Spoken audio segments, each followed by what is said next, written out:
Welcome back to another episode of the show. I've got my friend Chris Tibbets here, friend and client, and an incredible coach with an incredible story.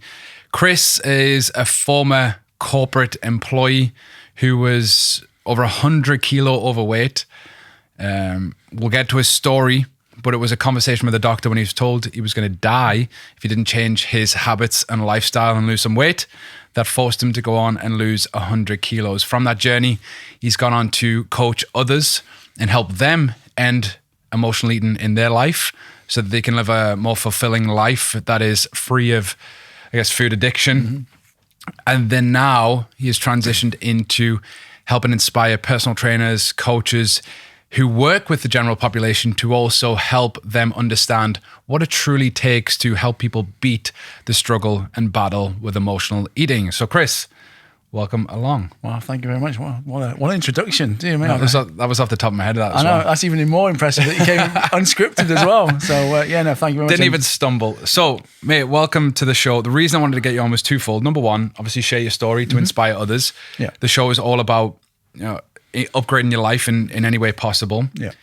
Secondly, I wanted to share your journey as a coach and us working together. I think it's been maybe, how long now? 9 months. 9 months, yeah. 9 months, yeah.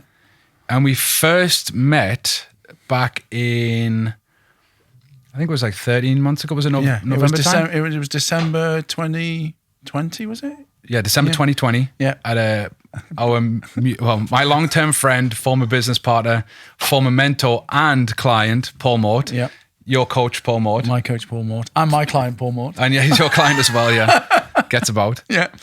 And we were on Ollie Ollerton's SAS Day thing, right? It was, yeah. Yeah, marching across the Shropshire countryside. We were. Yes. And we were partnered in a group and we were chatting throughout the whole time and discussing your business at the time and where you wanted to go with things. And it was pretty early on in its infancy. Brand new. Yeah, I hadn't even started. I'd literally been a month. It'd been a month after I decided. I'd had the epiphany that said, instead of being a corporate management consultant, which I was going to become, to actually go into coaching and helping emotional eaters, because it was actually brand new. So yeah, I was. Okay, so let's get into that a little bit. I want to know, like, what was your transition? Because how long had you been working with Paul at that point? I've been working with Paul for about almost 4 years at that point. Oh wow! So you were in corporate, working with him. Yeah, it's actually I started working with Paul just probably 6 months into my recovery from emotional eating. So I'd gone through therapy, I'd gone through the sort of Overeaters Anonymous, and then I realised I needed some help. Work was there for me to say, here's a bit of resources, some budget. So I used my training budget from work to sign up to Paul's program. And from there, I then carried on working with him throughout that time. Yeah. And so was it at that point you had no inclination of like coaching others? It was just that it was to support you in your own journey? Yeah, absolutely. And it wasn't until I sat down, because my original plan when I sat down with Paul when I was leaving corporate world was, he says, go back to what you did, management consulting, executive coaching, not what I've ended up doing now, because that was my original plan. Mm-hmm. And it wasn't until I sort of left corporate world, I went to do some consulting, and then I was asked to speak to a group of guys about my journey. And it was literally, people talk about epiphanies, and it was a general epiphany. I shared my story, people were listening to me, I could see me just in that one conversation impacting people's lives, and I thought, I have to do this. I have to do this, no matter what the cost to me, financially or whatever, because my management consulting was going to be quite lucrative. I have to do this, but I didn't know how. Yeah, so it was a mission over money. It was a mission over money, absolutely. I had no clue what I was going to do. And what was that? Was just like a pull that you felt like deep? It was honestly, it was. I'm not a hugely spiritual guy, but I am a believer in the universe. And it felt as though something just hit me and went, this is what you have to do. This, if I was ever looking for something in my life, it was going to be this. Yeah. No matter over anything else. I often talk about purpose. And I remember I was on a retreat and we just bumped into my buddy outside, Scano, who will be on the podcast at some point. And on that retreat, there was a guy who was like really lost for purpose. And I was like, purpose isn't something that you seek. Purpose is something that seeks you. And you'll never know until you put yourself in situations whether that's going to be your purpose or not. Yeah. And I think that's a great example of that. Like, it's just something that you're doing. You have no idea. It's not that you're seeking your purpose. It's not that I'm trying this to be my purpose. You're just doing yourself, sharing your story, and then all of a sudden, boom, good feeling. And that was it. And that's what happened. It was, I had lots of people go, and I made lots of learning opportunities over that time. I wouldn't say mistakes, because I learned from them. And getting it right, because before I started working with you, Chris, as you'll know, I was trying to chase what other people were doing. And of course, that's not going to work, because what I've got is unique, but how I want to help people is unique. Well, I mean, it is unique. Like let's touch on your story a little bit. Like 100 kilo. And I lost 50, 60 pounds in the last 80 months. Yeah. 18 months. That's a fairly large sum of weight, but like you're talking 100, I'm 93 kilos right now. Like that's me plus some. Yeah. So it's a lot of weight. Yeah, I used to carry you around on my back all day long. Yeah. Let's talk about, how does that feel being that much overweight? Like, how difficult is it to go about every day? When you're that heavy, you don't actually notice it. But when you then sit back, you think, getting in and out of a car's hard, getting out of a chair hard, wiping your backside's hard, putting your socks on's hard. Everything is so much harder. But in that moment, you don't really notice it. It's only afterwards you go. For a long time, it'll make everyone laugh. For a long time, I used to still put my foot up on the toilet to wipe my backside. Yeah. Even though because that was a habit I got into. Yeah. And then even now, I don't. Even though I can bend down to put my socks, I still have this habit. Occasionally, my wife will keep saying, "Bend your knees. You can do it now." Yeah. I was like, oh, God, I keep forgetting. So it's just life gets really hard. Really. Even the mundane becomes so much harder than it needs to be. Yeah, going upstairs, you'd forget something. I'm not going to go get it. I'm not going back upstairs. Yeah. I'll just forget about it. Yeah, don't care. Fuck it. Yeah, fuck it. I don't need. It's not important. Yeah, yeah. And that's what you do. So let's talk about you. Like, I want to get into your coaching stuff. That's where I really want to go. But I want to give people a little bit of context. Yeah. Doctor tells you shit needs to change. Yeah. What year is this? That was 2011. Yeah. Yep. So I was 39, coming up to 40. I'd been away. I'd started to feel really unwell. I thought it was because I was away. I thought, I'm coming up to 40. I better go and get a health check. And basically, I went there, and he came back to me after a week of tests and said, "You should be dead." Yeah. In fact, you could die at any point in your sleep, to be honest, because the amount of pressure on your chest from the weight is causing your blood oxygen levels are just shot. You've got you're pre-diabetic, you've got high blood pressure, high cholesterol. How you function as a human being, I don't understand, but you need to change. And the challenge I had at that time is I had a really toxic relationship, marriage. I was literally the typical emotional eater. I was people pleasing. I pleased everybody. My priority in life was seventh. I put my children, my business partner, my mother, my brother, my wife, my clients, everybody above me. And the only thing that I found comfort in was eating. That was it. And the bigger I got, the more protective it felt. But it obviously was killing me. And was that something you did in private? Was it fairly obvious? Was it conscious, unconscious? I always tried, whenever we went out for meals, I was always the sensible one. Like in business meetings, I was always the sensible one. I always eat sensibly. But then on my own, I'd go and eat secretly. Yeah. I was, if I had a business lunch, I would then go and have my own. I'd be really sensible at lunch with business meetings, but then I'd have something on my own eating. I always had, a client pulled me up and says, got my expenses, and they questioned me saying, did you have a party? Because I ordered a bucket of chicken from KFC, right? And I went, no, I didn't. That was for me. And they said, well, why did you get that for? I said, well, it's cheaper than my expense allowance. My expense allowance was £30 for dinner. Bucket of chicken was only £12. So I've saved the company £18. Yeah. And they're like, yeah, but a bucket of chicken. So? Yeah. So that wasn't even a thing in your mind. It was more... I saved the company £18. What, you should be grateful for that. Yeah. Not the fact I ate a bucket of chicken. And was the fact that you'd have like a sensible meal in a group, was that more of a shame thing? You were like hiding it? Was it conscious that you'd make that choice? Yeah, I was consciously, because in my head, I never saw myself as big as I actually was. So I never, I'd always been a big guy, but, I never saw that. But then when I was with family, I was always seen as the person who would finish the plates. I'll send it down to Chris, he'll eat it. I was always seen as that in the family or with my group of friends. It was always, if there was ever a food challenge, I'd do it and I'd always win. Yeah. And it just become that persona of me, even though I didn't want it. Part of your identity. Yeah. Yeah. It was my identity. I was the big guy. I was the guy who would eat all the competitions. I was the guy who'd sort it all out. There's a time in your life where you can really think about that beginning. Was it like a specific moment? Was it a time, or was it just a gradual thing? My relationship with food, as in being the comfort, being my protector, started when I was about 9 years old. My brother had a road traffic accident, a school minibus, and he was paralysed. And basically, I went to go and live with family friends for a period of time, and she was very loving, very caring, but she comforted with food.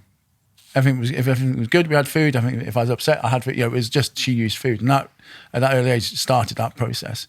And then throughout life, I just found comfort with food. Obviously, the trauma of transitioning, family, and your brother, and even afterwards when he came home and we went home, their focus was always on him. So for me to get attention, I got attention from the fish and chip shop lady, from the bakery lady. It was where I had interaction and people. And it was always related to food, and I just felt good about it because I used food. And when did weight become an issue for you? So I didn't have any problems with my weight until I was 17, and then I got injured playing in a Wales rugby international Possibles rugby match. Got my knee stamped on, and I was out of action. At that age, then I'd also found alcohol as well as food. Mm-hmm. So I carried on eating the way I did, but I had no outlet because up at that point I was training 5 times a week. I was playing 5 times a week. I was doing sporting. I was just completely active. So it didn't matter what I ate. And then all of a sudden that stops, but you're still eating. And rugby's almost a sport where you can be a bigger guy anyway and eat a lot of it. It's almost like the bigger you are. Yeah, the bigger you are, the easier it was. And obviously, that time, just at the dawn of the professional era, you didn't have nutrition, so you just ate anything, just have the size. You didn't have workout gyms. You didn't really have gyms as such to work out in. We did gyms. It wasn't a structured academy process it is now. Mm-hmm. So the bigger you got, the better it was. Yeah. Regardless of approach. And so your journey of that weight loss obviously began with the doctor. Yeah. How long did that actually take you overall? Well, this is the problem. So I got the initial shock. Changed my life, left my wife, moved to London, and I lost weight really successfully. And I went from 34 stone down to 18 stone in about 14 months. I then met my new wife. She moved to London. It was great, but then I got comfortable. So I got comfortable. I started eating again because I was happy. Yeah. I think it was great, So I put a little bit of weight on. Then we decided to get married, so I then lost weight again, but I didn't have a big lot to lose. And I used to just fluctuate between sort of a slim wardrobe and a fatter wardrobe. So I had 2. So you'd lost weight, but you hadn't addressed the deeper underlying kind of reason. No, and I didn't. And it wasn't until, because then I thought previously it was a bad relationship that caused it. And I'm in a happy relationship now, but I'm still putting weight on. But it didn't matter because I'd lose weight. And it was only, I was still quite big. So even between 18 and sort of 24 stone, I didn't look 24 stone. You're a tall guy. And I'm quite heavily set. So it was okay. And then what happened is I gave up my consulting business and I got headhunted to join a corporate job. And all of a sudden my dynamics changed. I was accountable to people. I was in just below a C level in a job. So I was reporting to the board and at that level there was a lot of responsibility. And within a year of joining it, the job I was hired to do changed. So I then didn't have that role, but I was in a job that I was under golden handcuffs, so they had to find me stuff to do. Mm-hmm. So I got lots of crappy things to do, which is fine because they pay me well for doing it. But I then found that I was under a lot of stress, and I was eating, and I was finding that release through eating again. I was getting bigger, I was getting heavier, and then eventually I had a breakdown at work, and that's when my eating went into overdrive. What year was this? That would have been 2016. Yeah. So, and I had a breakdown, and that just then showed me that I went to get help. That didn't work, and I had to then really take control of myself. And I had a photograph taken at an award ceremony where everyone thought life is great. You know, I lived in Cheshire, had a 4-bedroom detached home in Cheshire, had a Range Rover on the drive, flew business class, earned 6-figure salary, had a lovely wife. You know, to the outside world, I had everything, absolutely everything. Inside, I was just dying, and I was just eating myself again to Physically, death. mentally. Physically, mentally, I was just dying. Yeah, I just put on this front to the world, and basically, I just had to take responsibility. And a friend of mine who was working, I was with, Ruth, she'd been through a lot of other challenges with drink, drugs, alcohol, all of it, and food. And she said, look, I tried therapy, that didn't work. I escaped from the clinic because it was horrible. And I went to Overeaters Anonymous, and that's where my life changed. So I've realized then I had an addiction. I realized that, you know, I had to take responsibility for myself. And I had to, you know, I also had to face that I wasn't going to do this on my own. Mm-hmm. And that was a changing point for me. And I think it's interesting, you said before, you thought it was your relationship. Yeah. Then you think it's the stress of your work. Yeah. And it's always stuff outside of yourself. Mm-hmm. And until you turn that in and take responsibility, you'll never actually solve the thing. Yeah. You're constantly looking at your outside world to fix what's inside. Yeah, absolutely. And again, I say to every single person, I said, it wasn't until I looked in the mirror and I realized that the only person who was going to save me was me. You know, I'd spent ridiculous amounts of money on every single diet plan, workout plan, guru, PT, therapy. You know, we're talking 80 odd thousand pounds I spent over the 6 years before I started recovery on everything. Mm-hmm. And it didn't work because the problem I realized was I had to fix it. Yeah, it wasn't that the things weren't good or they weren't capable. It was just that you were looking in the wrong area, really. And like most people, you see, that I was looking for that quick fix. I was looking for somebody else to do it for me, but it wasn't. I had to do it. And I had to make that change. Yeah. Amazing. So, fast forward. Mm-hmm. You start working with Paul Mort. Yeah. At that point was 4 years, 2018? Yeah. Where were you weight-wise then? When I started working with Paul, I'd just completed my first triathlon. I was probably pretty much in the almost on that path of being comfortable. Yeah. I'd got to my sort of base target weight. I was probably about 17.5 stone then. I'd done a triathlon. I was in a good place. Mm-hmm. I'll rephrase that. I thought I was in a good place. Yeah, physically, weight-wise. That's where your head was at, right? Yeah. If I lose weight, then I'm okay. Yeah. Physically, I thought I was there. But I then realized actually mentally I wasn't. And I had to do more work upon myself because that's when that journey started. And I realized that the only way I was going to lose weight was actually fixing my brain. All of my weight loss success has come from the neck upwards. Yeah. That's it.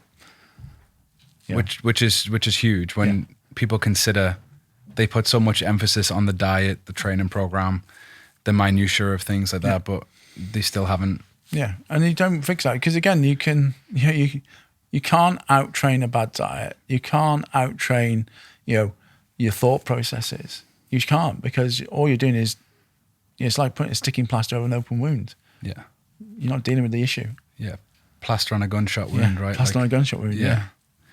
So here's something I want to know at this point, Chris. Being like 100 kilo overweight versus now, did people treat you differently? Yes. Do you know what's interesting now? It's almost like I'm invisible. Yeah, I get that, yeah. And it's almost like I'm normal. And I had this real problem with, it's probably a form of body dysmorphia, is that it wasn't until last year that I saw a photograph of myself and I thought, oh my God, I look normal. I was with two other guys at Edinburgh Castle. And when I looked at them, I thought, God, they're really fit. The gym owners. And I forgot to them. I was in between them and I looked exactly the same as them. But if you had asked me, I would have been the big guy in a photo. Yeah. And that was the first time in my life, in my recovery, that I actually looked at a photo and I was proud of myself. And when I see it now, I'm just, I'm normal. I buy normal clothes. I've had a problem with used to buy extra large clothes. I was like, they're too big. Because in my head, I was like, still buying them. And that's the difference. And you walk into a room and you're just normal. Was that hard to handle at some time? Like, did you feel like you got maybe a sense of significance maybe beforehand? Oh yeah. Even though, and this is the thing I talk to my clients about, is that I was always the first one to crack a joke about my size. Because I thought, if I get a joke out there, nobody can hurt me. Because if I say it, as I mean, and I think that's a really bad thing people shouldn't do. Like self-deprecation. Oh, absolutely. Yeah. I'd be like, hey, send them over to me. I'm the big fat fucker. I'll eat them. I'm a big fat fucker. Don't worry about it. Yeah. And to be honest, throughout my relationship, my first marriage, she taught me well at saying things about myself, because she used to call me awful names, but there we go. And that just built into me. So I thought, well, I'll get it out there first before anybody says it. Yeah. Which is crazy. But yeah, I had that sense of self-worth. I was the biggest dream. I could do all these things. And now I can't, Now I can't. I ate 19 double cheeseburgers at McDonald's once, and I tried to get a 20th and I couldn't. I couldn't think of doing that now. I used to do food challenges and I can't even eat a whole pizza now, whereas I used to be able to eat 3. Yeah. So I've lost that sort of identity of being that. Which is a weird thing in itself, because in one place it gives you a sense of structure and here's where I'm at, and people know me for something, and that significance that comes with that. Yeah. But it's also dangerous in the other side of things, because it's very, very damaging. Yeah, it is. And again, it's creating this, I created this persona at work of my size helped me do some of the not so pleasant jobs I had to do, because I had an imposing thing. I am still quite imposing now, but when I was that big, I was in a boardroom, I could just slant the table and they'd see it and like physically imposing. Yeah, physically imposing. Whereas now I'm a big bloke, but I don't have that. When I walk into a room, I block the sun out, which I used to. And again, it's just that change of identity. Again, it was that protection. And now, again, confidence comes into it. Is that I've had to build a new level of confidence, and that's been one of the things I work with Paul on, is this confidence, because that transition of the person I was to the person I am. I used to drive myself on all of the, like I had to have that Range Rover, I had to have that house, all things that actually weren't satisfying me, but there were things I had to have to fit in with the persona I created. Yeah, a mask. Yeah. I've got the corporate job. I need to have this car. I need to have this holiday. I need to have this place. Didn't want any of the things. Yeah, don't get me wrong, it's a lovely car. Nice, but, they're only going to fill you so much, though. Yeah. And again, I was trying to fill that vacuum. And it's interesting because I started doing, so when I lost the weight, that's when I tried to fill this vacuum with all of the nice things, because I wasn't having food anymore. So I chased having the nice clothes. I chased that, because I was trying to fill that vacuum. And that was a massive mistake on my part. Yeah, it's like changing addiction to addiction, right? Yeah. It's like taking away one thing and then putting it into another thing. It's still a pleasure cycle. Yeah, absolutely. And again, you take them away, it's like, actually, you now start to realize what's important in life. So your transition through this led you to, I often say that coaches will usually solve a problem that they used to have. And there's either, one of two ways that people become coaches. Usually they helped somebody in their family or someone close to them, and they realized that it was part of what they do and it's a skill set that they have, or they went through such a deep trauma. They come out the other side, they realize like, this is, I've got to share this mission. It's so deep in me. It's so much part of me. How was your transition from corporate into actually coaching people? How did you find it at first? Difficult. I was okay talking and sharing my story, but that, because I said at the beginning, I followed too many, the amount of online courses I bought. God, I was a sucker for Instagram, or do this 7-day grow your business, do this, get your client traction form. It's like, I was just constantly chasing, following, what everybody else was doing. And like I said, it's like, I'll do this program, do it this way, do this. It wasn't until I found what was going to work for me, because again, it's just identifying what was the right way for me to coach people and support people, and that model that was going to help me without, chasing whatever the next Instagram fad So you're was gonna buying be. like little digital products and things like that. And what was that doing for you? Like, how did that drive your business progress? It was terrible because I was like chopping and changing. I'd never, 1 month I'd be like, all right, we'll do a 14-day challenge. All right, we're going to do a 7-day challenge. All right, we're going to do this. And I never had any clarity over what I was doing. I never actually sat down and went, okay, what is it I want to achieve? It was almost like I was chasing clients or chasing money without following a clear path. No strategy. Oh, no strategy at all. It was like scattergun. In fact, almost every time I went for a mentorship with Paul, a session in his LeadX group, it was like, what are you doing this month? He says, just stick to one thing and execute it. Stop chasing whatever the idea you come from. He says, just execute something. Because otherwise, he says, I've got no idea what you're doing. I've got no idea who you are or what you're trying to sell. Because each month you come up with something different. Yeah. And that was the problem I had. Is that's when I reached out to you, because I was like, I don't know what I'm doing. And coming to you as the last roll of the dice, I had the last amount of my redundancy money left. And I was literally, I would have had to go and get a job. I'd blown all the redundancy money up to that point chasing this dream. And I thought, perhaps I might just have to go and help people. Perhaps I need to go back to being an OA sponsor. And that's the only way I'm going to help people, is just, I'll be a sponsor and I'll help them. That perhaps this isn't going to be the dream for me. Or like management consultancy. Or like management consultancy and do this on the side. Yeah. But then I thought, and everyone's telling me, go and get a job.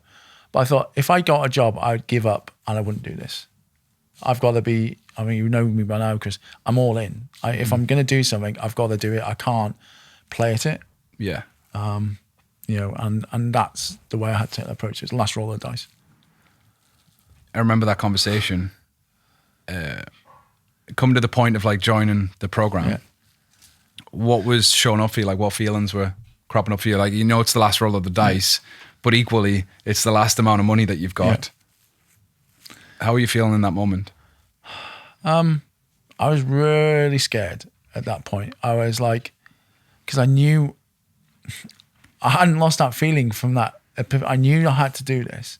I knew I had to make this. I knew I had to get helping people, and I would have been such a failure, and it would have, it was destroying my marriage at the time. We were selling our house, we were giving everything up, and I was thinking, if I end up back in a job and waste all the money and done this, what was it all for?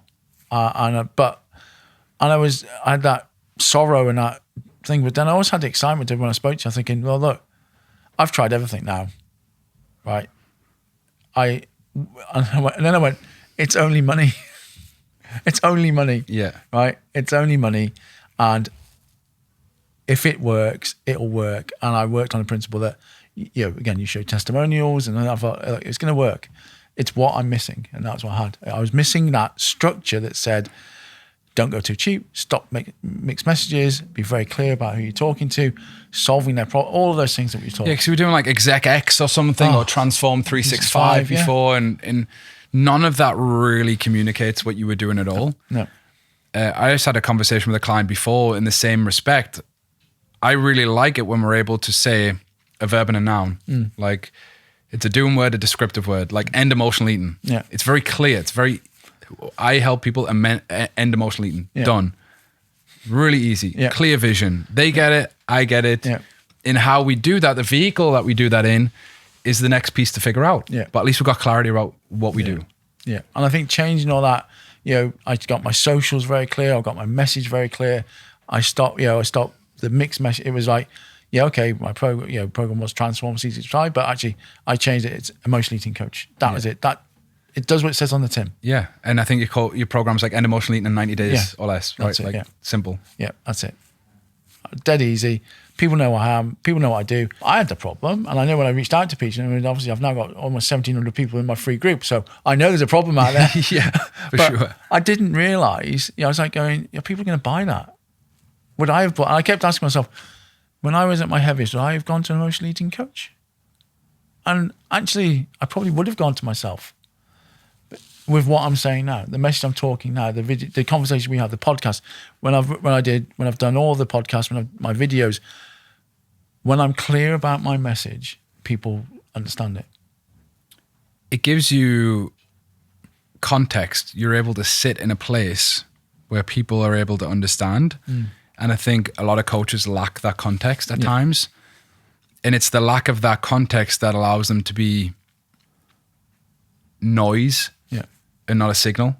The way I see it is like noise is like white static. You know, for the younger crowd might never have experienced this. Like you've got a little radio and you're moving the dial and you've got the white static noise, but suddenly you get a signal. And you're like, okay, cool. You can't move it. You can't even move the antenna or the radio or anything. I remember being at caravans as a kid and you've got the little like coat hanger aerial on a TV and you're trying to get it perfect. That to me is finding signal among noise. And that's what like coaches have to do. Otherwise that's static. And it's that little adjustment of the dial that eventually allows you to tune in and find your message, and then you've got a clear signal. And it's interesting you say that, because whenever I speak to my clients, you know, there is never a cookie cutter approach for solving emotional eating, because it's varied. People have different nuances. There's different reasons. You know, some people are stress eaters, some people are happy eaters, and even some of the things that trigger them. It's not like, you know, when people say about losing weight, everyone knows how to lose weight. It's a calorie deficit, move more, eat less. And that's great. But actually, when you're an emotional eater, you've got to get to understanding, you know, what's driving you to want to do that. Because you know in your upper brain, your high brain, the frontal cortex, you know you don't need to eat that bar of chocolate. But you still do it. And you look at that wrap after and go, why did I eat that? But you still do it. So again, it's like understanding. It's not even conscious at times. And working with the clients, that's what's really important. Again, it's this, and this is why I sort of moved into this coaching coaches, because it's like, I can only work with so many people, right? Even if I get people into a bigger program. However, what I'm seeing is the people who are coming to me have had such bad advice previously. From personal trainers. Yeah. Because we live in a world now where if it fits your macros, it's all good. But it's not addressing, like you lost weight, but the problem was still there. So the problem, weight, is not the actual problem. It's much deeper. I used to joke with clients when I was coaching, when I used to have my gym and boot camp in the past. And I'd be like, you go to the petrol station, you're standing in the line, you see two chocolate bars for £1. It's too good of a deal to pass up. You have to get them both and you eat them both in the car 3 seconds later and you're like, the fuck, right? But it was only £1.10 for 2 chocolate bars if you didn't get the deal, right? And that's the moments. I had a moment yesterday, I was just telling you before. I was like, I get meal prep every day. Shout out Benno Box. And I have meals in the fridge. No reason for me to go and eat out, but then I see on Instagram burgers and I'm like, I'm a burger fanatic. There I am on the little scooter bombing around Liverpool trying to find a burger, only because I couldn't find the place. It took me like 40 minutes out of my day. I'm like, fuck it, I might as well just go back and eat my meal. But that's an emotion. That's me not feeling good in that moment and trying to be like, okay, I'm going to make myself feel a bit better. We all have it. It's just to what nth degree. And it's funny you say that, because again, this past sort of, I say to people, I'm a emotional eating coach. I have put some weight on over the past couple of months because I haven't been able to train. I've been ill, but I'm comfortable with that, because what it's made me realize is, and I say this to everybody, is that recovery is a lifelong thing. So I'm always going to be in recovery from my food addiction. Like anybody who's an addiction to drugs, alcohol, or anything else. And I know that I'm only one meal away from slipping, and I'm conscious of it. And I think for people, they just need to be aware, because there is no magic cure. There's no silver bullet for it. If you emotionally eat, you have to get an understanding of why you do it, and then understanding that you need to be conscious of that all of the time. And that's what I coach people, because if you're not, the danger is you get better, like you lose weight, everything's great, and then all of a sudden, before you know it, it's crept up on you, and you're not aware of it, and you're back in that place. And dude. It's like anything. It's fucking showing up every day. Like you've only got today, you show up every day. I tell clients every day you're a 0. Right? You might get to the end of the day, you might be a 10. But guess what? You wake up tomorrow, you're a fucking 0 again. And any time that you think that you can ignore the work and get the result, you will always slip backwards. So it doesn't matter whatever you're always in some respect in recovery. Friend Scano shared a thing the other day. It was like, success is not bought, it's rented, and rent's due every day, motherfucker. That's true. It is. and you've got to show up every day. No matter what it is that you do, you have to show up, especially in the coaching industry. Like, people want to just launch a funnel, get some clients, and then it's like, I'm done. Yeah. And when things start going wrong, they start blaming the funnel, blaming the thing. But it's just about consistency and thinking long term. Yeah, and it is. And I think there's enough, again, people go, oh, well, it's a niche, it's only this. But there are enough people who need your product if you are selling it in the right way. 1,000%. So, Chris, when you started coaching, what were you charging? Just so I get an idea, like, how did you structure it? Was it just one-to-one coaching? I used to do sort of group program that was like £100 a month. Yeah. And then I'd do a private coaching program at like £300 a month. Yeah. Didn't sell many of them. Yeah. So you didn't really have a sales process at the time? No, I just sort of like had because I didn't really know. I was like building a business. Nobody really knew me. You know, I had a really cool story, but that was about it. Yeah. And I was just sort of just building up a sort of client base. Again, I was like, because I was changing my model almost on a weekly basis. I didn't even know what I was charging or what. Your energy was just going into changing things all the time. Oh, well, that hasn't, again, like we've had a discussion, it hasn't worked for a week, give up on it. You know, well, you haven't put any effort into it. You haven't made, you haven't even tried. You know, again, people will see to me that they want to earn good money, but they don't see the investment they go make. I've been in this a year, I haven't took any money on my business yet because I literally reinvest every penny. Yeah. You know, because that's what's important. Because I'm new in this business. That's why I do podcasts. That's why I do conversations. I do talk to people because I'm growing my audience and I'm investing it. So I've invested in growing my Facebook group because how am I going to get authority without putting myself out there in front of people? 1,000%. I talk about this often with clients, and I think skills are the most important thing to invest in. I've invested heavily in my skills, hundreds of thousands of pounds over a decade now. And everybody's on like, what's the next crypto to get, right? Yeah. What's the next coin? Like, what's the next NFT? What's the next crypto? Yeah. Yet they're not like the ROI on skill investment is thousands of percents compounded over time. Yeah. Well, absolutely. I think if I'll give an example, my two business mentors, you and Paul, okay? My ROI with you is at least 15%, 15 times. 15 times, yeah. My ROI with Paul is about 10 times. Yeah. Now, people could say, well, but you spent that money in the first place. But if I hadn't spent that money, I'd be in the bank, but I wouldn't have a business. Yeah. I wouldn't have spoken on Paul's podcast. I wouldn't have Paul as a client. I wouldn't have spoken doing cartel. I wouldn't have had this influence I have now if I hadn't invested in myself. Sometimes it's about getting in a room of people that, we'll talk on this. You make an investment, you'd made your investment back in 30 days, right? Yeah. On the first program. Yes. And that turned into pretty much a 6-figure run rate pretty quickly. Yeah. Making between 6 and a month? Yeah. 6 and 10? 6 and 10 a month, yeah. Every month? Yeah. You got to think about what that money that is sat in your bank that you're protecting and holding on to because you're afraid, like what is that money doing every month? It's actually depreciating. Yeah. It's losing value. Mm-hmm. And if you invest in skills and you're able to turn that into money growth in your business, that money is working for you every single month. Yeah, absolutely. And I think people make this mistake as well. It's like, you need to realize, that assessment of where you don't have those skills. And, if you can afford it and if you can't afford it, but, don't put yourself into debt. But you need to do that evaluation of where your gap is and then get the help to fill that gap. The cost of inaction is the thing that I also talk about. And you've got to, if you're a coach and you're selling anything, you've got to clearly define what is the cost of inaction for the prospect. Yeah. If they stay exactly where they're at, what is the likely path or trajectory that they're on? Mm. And that's emotional cost, it's physical cost, it's spiritual cost, it's relational cost. It's, you said yourself, your relationship was suffering because you were lacking clarity and direction. Yeah. And that's not a masculine trait.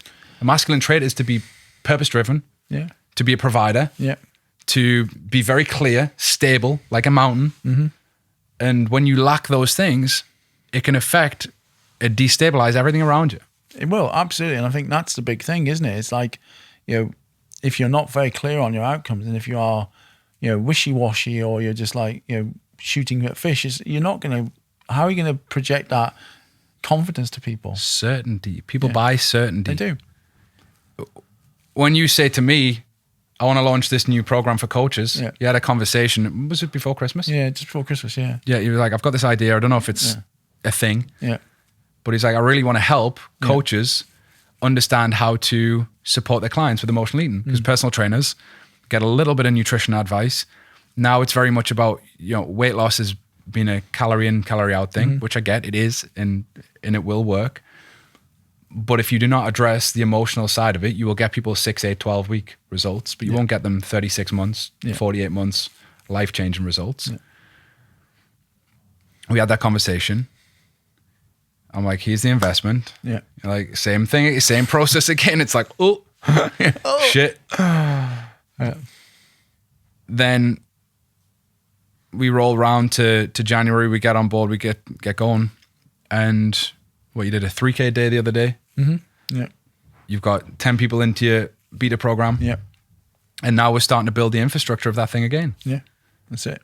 Which again, money back in 30 days. Yeah. But also you're going to be building a vehicle. Not only of like, it's not just about money. Like I want to really address this. It's not just about how much money you're going to make. It's also money and impact. Yes. Like those two things have to go hand in hand.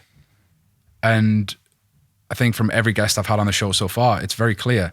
The more money they make, the bigger the impact they have. Yes. And it goes hand in hand. And the more you can invest back in your audience. Like I'm, like you, I had a podcast studio in my office and the production side of it was too much for my team. I'm like, we've got better use of our time here. Like let's get some people to do it for us. Yeah. And now I love showing up. I know I've got an appointment. I show up. I do this. I'm great at it. It's what I like doing. And I'm investing in skill gaps. Yeah. Same as you are. And the ROI will be infinite. And I think you said a really important thing there about this whole impact. And I think the thing that sold me the most on doing this coaching program and working with you on developing this, Chris, wasn't it can grow you this amount of money. It was, my vision is I want to help end emotional eating. I don't want people to have the pain and suffering I went through, and all of the clients I speak to and the people I talk to on the phone who want to get help, but they can't afford it. Well, and there's always the argument, well, you can always find the money. The afford might not be at that depth or level yet. Yeah. Or they might not need it as much as you go into depth. Yeah, precisely. And I'm thinking, and they quite often say, I'm working with a personal trainer, I'm doing this. And I'm thinking, a penny dropped. And I'm thinking, actually, if I can get to all of these people who are currently investing in personal training, which is great because it's helping their physical health and their mental health, if we can get to that group of people who have got a wider reach, who are talking to these people 3 or 4 times a week, they're doing group PTs, if I can get to that group of people and educate them, then actually... Now you're creating a movement. By creating a movement. And then that conversation I was sold at that point, not the fact I knew we'd get the return from just knowing the market, but that creating that movement, actually fulfilling my highest value, that excited me. Because I know I work with my clients, and it's intense, it's hard, and it costs a lot of money because it's a lot of my time. And there are only so many people, and I only have so much time. 1,000%. Whereas this means I can actually passionately deliver the message and also ensure that the health professionals, the fitness professionals, the coaches, the PTs out there are actually coming from a place of authority, coming from a place of knowledge from somebody who's been there. Because quite often the personal trainers are fit and healthy. They've never been overweight. Yeah. Yeah. Until I was overweight, I'd never, same thing. Yeah. I was doing jiu-jitsu, 60 pound overweight, lose weight and like, fucking hell, I can move better. Like, I'm actually a savage now. Like, I'm not carrying that extra weight. Yeah. Whereas before you'd thought, I'm heavy. I've got an advantage because I'm heavier. Yeah. Actually now, you're leaner. You're moving better. Exactly. You don't need to suffocate somebody with your weight. You can actually suffocate them with your arm lock instead. Exactly. That's exactly it. So you now have a little tribe of foot soldiers that can spread the message. It's like Jesus and his disciples, right? Like, you're actually you're embodying principles into trainers to then spread that message. And that's a real exciting part, because that's where the cascade happens. It's like a throw a pebble. I'm quite philosophical, spiritual in these things, but if I throw a pebble, it's like quantum physics. If I throw a pebble in the water, how far does that ripple actually go? Yeah. Right? Like if I throw a big rock in the ocean and it makes a big splash, the specific water particles that come in contact with that rock, how far do they travel? Yeah, well. We don't know. No. We don't know. And so it's the same thing here. It's like you never know what level of impact you sharing your skills with other trainers will have. Yes. I said briefly to you, imagine you helped 1,000 personal trainers who went on to help 100 clients. That's 100,000 people. Yeah. Imagine they helped 1,000 clients. That's 1 million people. Yeah. And then imagine the ecosystem impact in their small community, their family, their kids, their children. What if they were able to end their cycle of emotional eating, which then they raise children who then they don't breed their trauma into. Yeah. Well, and then their kids grow up and their kids don't have that trauma that they had. Yeah. That's exactly how it works. That is just that whole thing. And when I say quite often, I look at my children, I can see the impact I've done. So if anybody wants a case study, I can tell you the damage it does. Generational trauma, it's a thing. It's an actual thing. Yeah. And I think by that ripple effect, as you say, you get to 1,000, you get to 1 million, just educating. I see comments all the time about, everyone wants a quick fix, everyone wants this job, everyone wants this. It's like, well, actually, if we start educating people now and realizing that the answer isn't, eating that Doritos in front of the TV, isn't that, the food is never going to solve that problem for you. And it's understanding, like, it's a bigger thing than yourself. The generational trauma thing, I have breathwork and psychotherapist, Matt. I was on this phone with before here. Matt Gorney will be on this show for sure. Incredible guy. And in the middle of a breathwork session, I had this major epiphany. And I was like, okay. I'm struggling with stuff, but my parents have trauma and their parents have trauma and they were struggling with stuff. Yeah. The same way I'm struggling with stuff.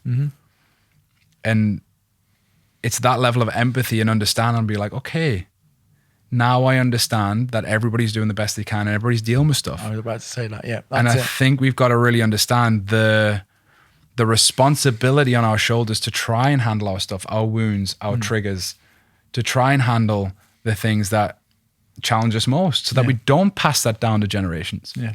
Or at very least give ourselves the best opportunity to healthily transfer skills. Yes. Yeah, absolutely. So, I want to know this question. Obviously working together. Yeah.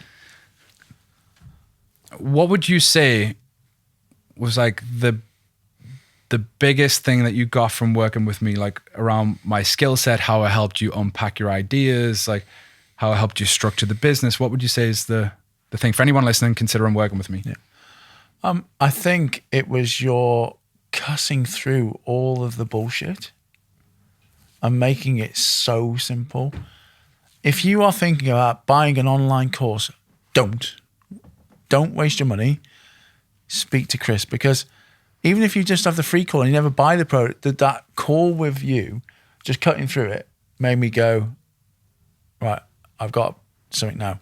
Now I could have gone, I'll run with this, and you'd have gone, great. But that cutting through it, and that when we did that whole persona, I'd done so much avatar work before that I thought, when you started talking, I don't need this. Yeah. And we did it. I was like, oh shit, I've been completely wrong. That's why nobody was buying from me. That's why I couldn't do this. And then I was like, okay, I'm gonna do it this amount. And you're like going, why? Charge this. Yeah. That's what you're worth. I was like, I can't do that.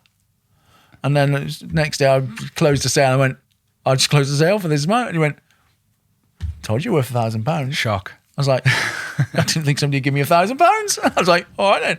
And then he went, I stopped charging £1,000. You need to charge £1,200. I was like, okay then. Yeah. And we did. And it's like, but that whole working with you was like, you've got a whole set of, again, you've developed these skills over such a long time now, right? But you've got a really simple system.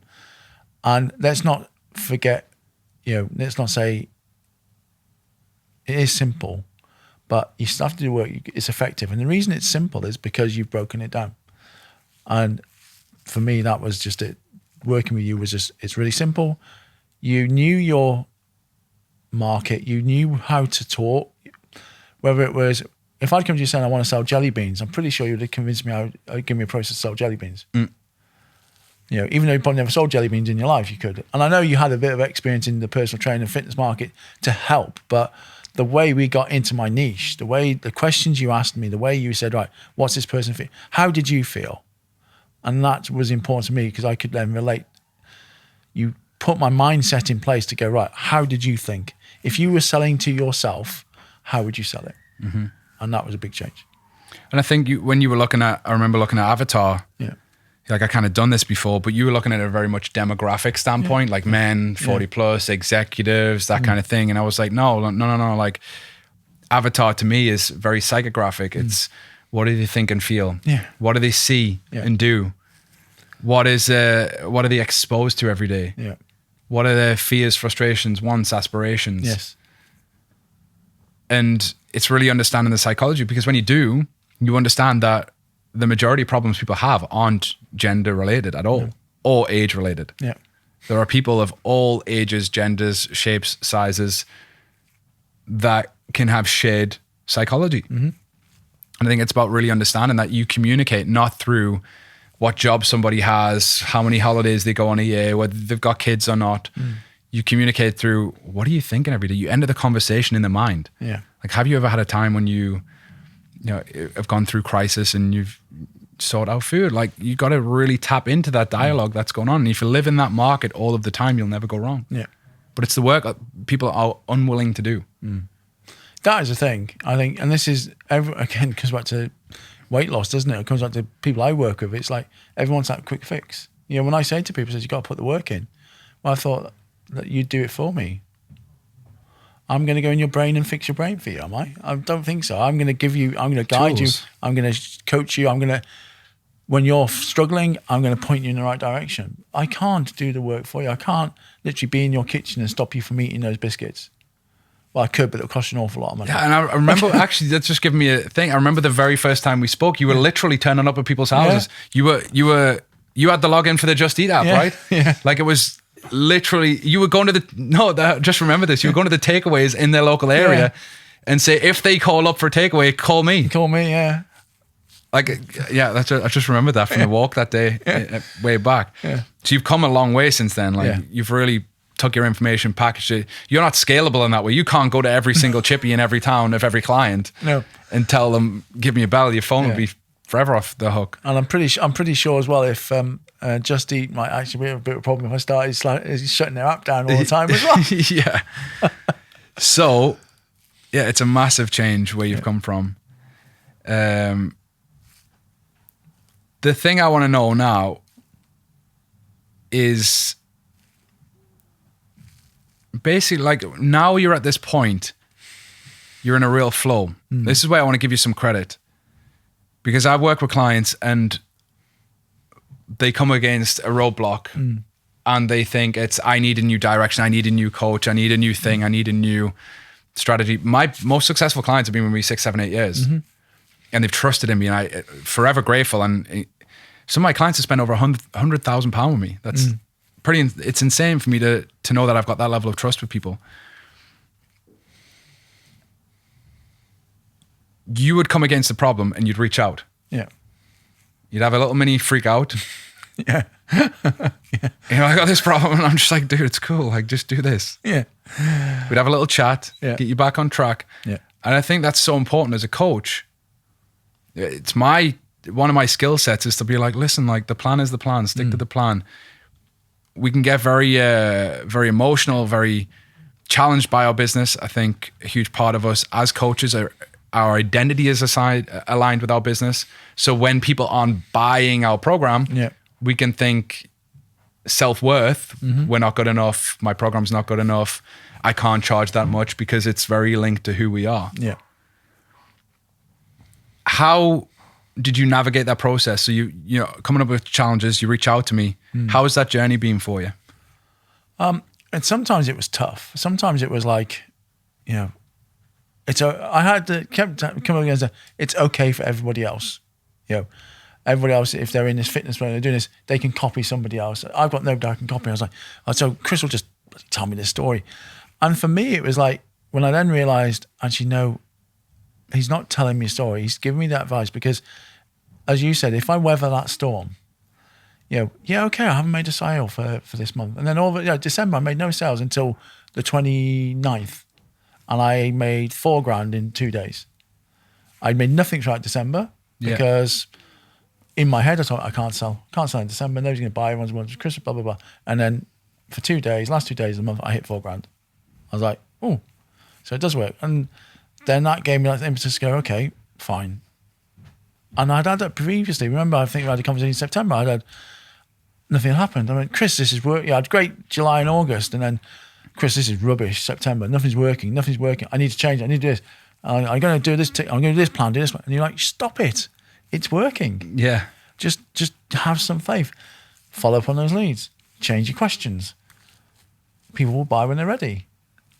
And then it worked. And then all of a sudden you make the sales. And I think having somebody on your team who is going to just stop you from floundering, stop you from making those mistakes. And that's what you kept doing for me. You kept going, giving me that confidence. And I think you're right.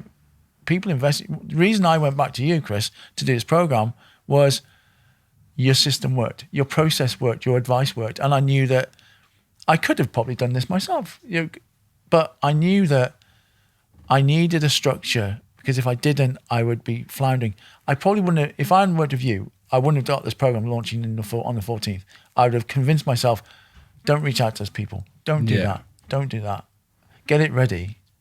And I haven't. And we've got that program. And I know that we're working with you over the next 90 days. We're going to create this world-class coaching program.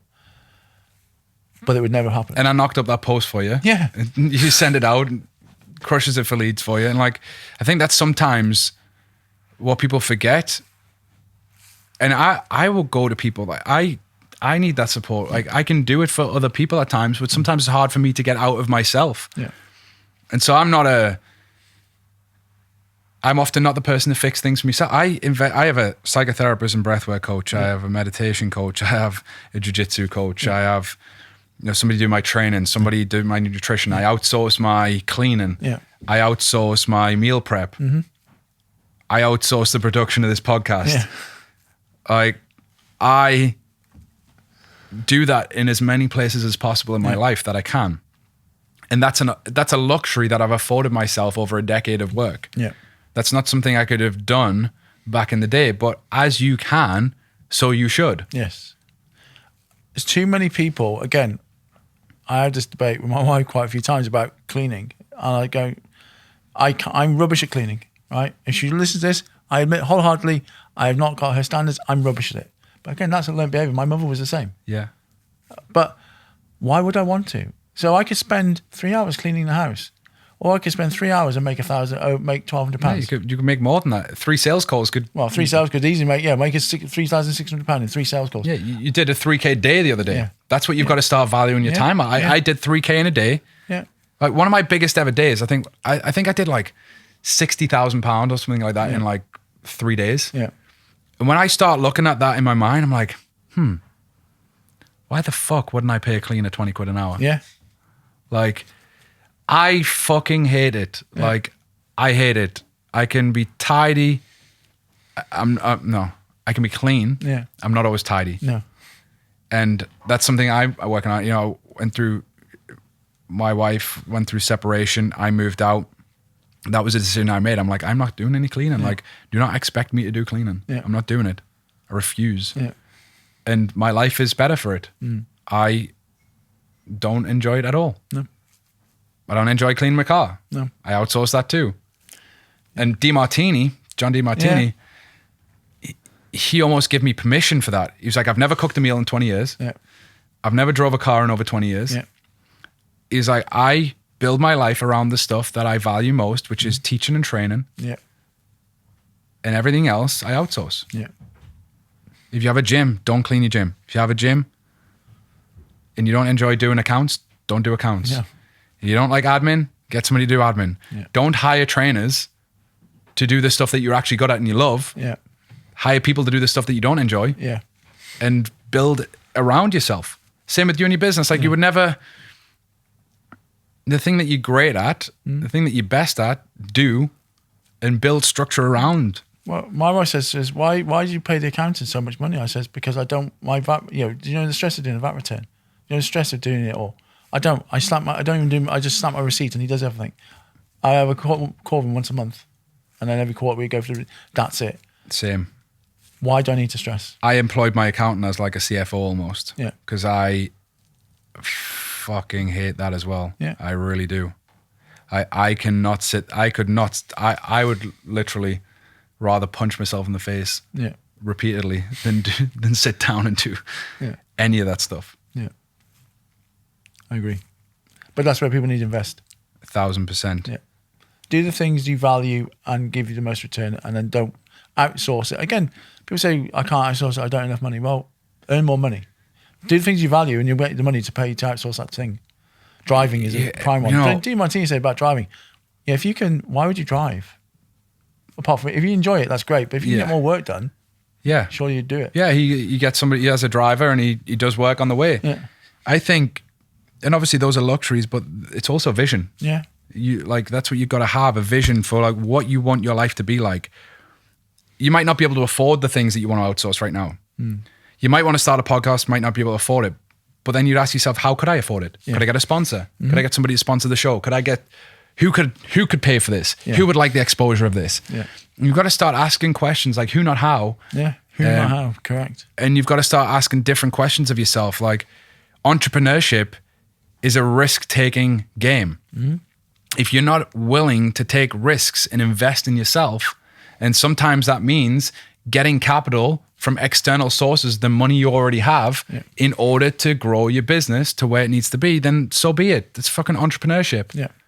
Like you can't expect to grow a business unless you're willing to invest in gaps. Sometimes that's finance. Sometimes that's skill. Yeah. Sometimes that's infrastructure in terms of team or talent or technology. Yeah. And it's just that thing. Like Kieran was on the podcast the other day and he was like, he had to call me, put the phone down, went on his app, got a $5,000 loan or a $4,000 loan. Yeah. Called me back. He was like, bro, the money's in my account. Take it quick. like, I did the same with you, didn't I? I said, hold on. I said, I'm ready, son. Just give me a couple of days to sort out the card. And I did. And we're done. Done. Yeah. And it's paid off. It's done. It's, Well, this is a crazy thing, isn't it? It's paid off. It's leveraging finance, man. Yeah. Like if you have a credit line and you trust in your ability to do the work, then it's only a matter of like you can flip credit cards on interest free for as long as you want. Yeah. It's leveraging credit for the good use. Like not all debt is bad. No. Consumer debt, like if you're going out and blasting money on clothes on credit cards, it's pretty dumb. Yeah. If you're investing in skills, correct, and you trust in your ability to figure it out, you trust in your ability to execute on those skills, and you have a strong vision that propels you, pulls you every single day, and you've got a mission that drives you, it's a matter of time before you pay it off. All right, any parting wisdom? We've got to wrap this up. Parting wisdom. If you're a personal trainer, health professional, fitness professional, and you want to help your clients end emotional eating, join my next program. If you want clients. And if you want clients, go to Chris Brown because he's the man. Appreciate it. Guys, it's been my pleasure. Hope you enjoyed the show. Thanks for turning up, Chris, and delivering your message and your story. Peace.